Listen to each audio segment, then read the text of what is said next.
الحمد للہ رب العالمین الصلاة والسلام علی خاتم النبیین وعلی آلہ وصحبہ اجمعین اما بعد فاعوذ باللہ من الشیطان الرجیم بسم اللہ الرحمن الرحیم قال اللہ تعالی فی سورة رعد والذین یصلون ما امر اللہ به ان يوصل ويخشون ربهم ويخافون سوء الحساب۔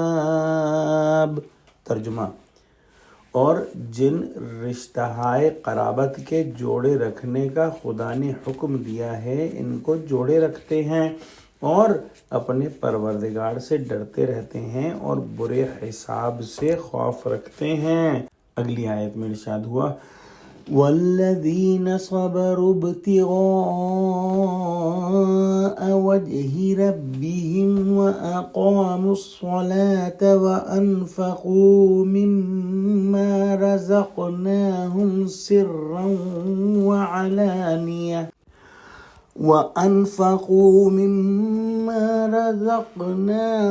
سرا وعلانية ويدرؤون بالحسنة السيئة أولئك لهم عقبى الدار۔ ترجمہ: اور جو پروردگار کی خوشنودی حاصل کرنے کے لیے مصائب پر صبر کرتے ہیں اور نماز پڑھتے ہیں، اور جو مال ہم نے ان کو دیا ہے اس میں سے پوشیدہ اور ظاہر خرچ کرتے ہیں اور نیکی سے برائی دور کرتے ہیں، یہی لوگ ہیں جن کے لیے عاقبت کا گھر ہے۔ یعنی وہ لوگ جو سیدھی راستے پر ہیں، وہ لوگ جو اللہ سبحانہ وتعالیٰ سے اپنے عہد کو نہیں توڑتے اور دوسرے لوگوں سے جو عہد ہوئے وہ بھی نہیں توڑتے ہیں، وہ ہدایت پر ہیں، اور یہ لوگ جو ہیں وہ صلہ رحمی کرتے ہیں، اپنے جو رشتے ہیں، خونی رشتے ہیں، ان کو منقطع نہیں کرتے ہیں، یا یہ ایمان کو عمل کے ساتھ یا حقوق العباد کو حقوق اللہ کے ساتھ ملاتے ہیں، یا اسلامی اخوت کو قائم رکھتے ہیں، یا انبیاء علیہ السلام میں تفریق نہیں کرتے کہ کسی کو مانیں گے اور کسی کو نہیں مانیں گے۔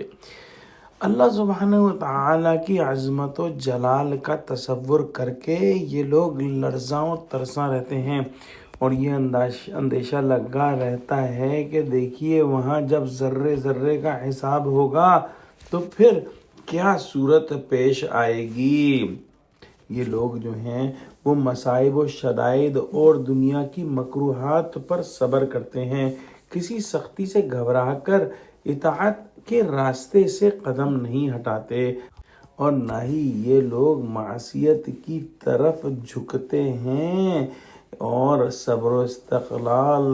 صرف محض اللہ سبحانہ وتعالیٰ کی رضا اور خوشنودی حاصل کرنے کے لیے دکھلاتے ہیں، اس لیے نہیں کہ دنیا انہیں بہت صابر اور مستقل مزاج کہے،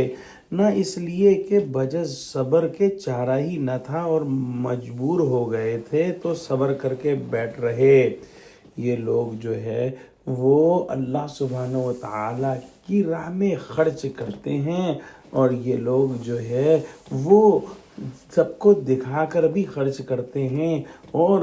ظاہر کر کے بھی خرچ کرتے ہیں۔ پوشیدہ کو شاید اس لیے مقدم رکھا کہ پوشیدہ خیرات کرنا افضل ہے، الا یہ کہ کہیں مصلحت شرعی اعلانیہ دینے میں ہو۔ ان خوش نصیبوں کا ایک اور وصف بیان ہوا کہ برائی کا جواب بھلائی سے دیتے ہیں، سختی کے مقابلے میں نرمی برتتے ہیں، کوئی ظلم کرتا ہے تو معاف کر دیتے ہیں، بدی سے بچ کر نیکی اختیار کرتے ہیں، اگر کبھی کوئی برا کام ہو جائے تو اس کے مقابلے میں بھلا کام یعنی توبہ اور تلافی کرتے ہیں۔ دعا کرتے ہیں کہ اللہ سبحانہ وتعالی ہم کو قرآن کا فہم عطا فرما، ہم کو سچوں سے جوڑے، ہم کو صراط مستقیم پر قائم کر دے، اللہ مسلمانوں کو متحد کر دے، آمین۔ وآخر دعوانا الحمد للہ رب العالمین، والسلام علیکم ورحمۃ اللہ وبرکاتہ۔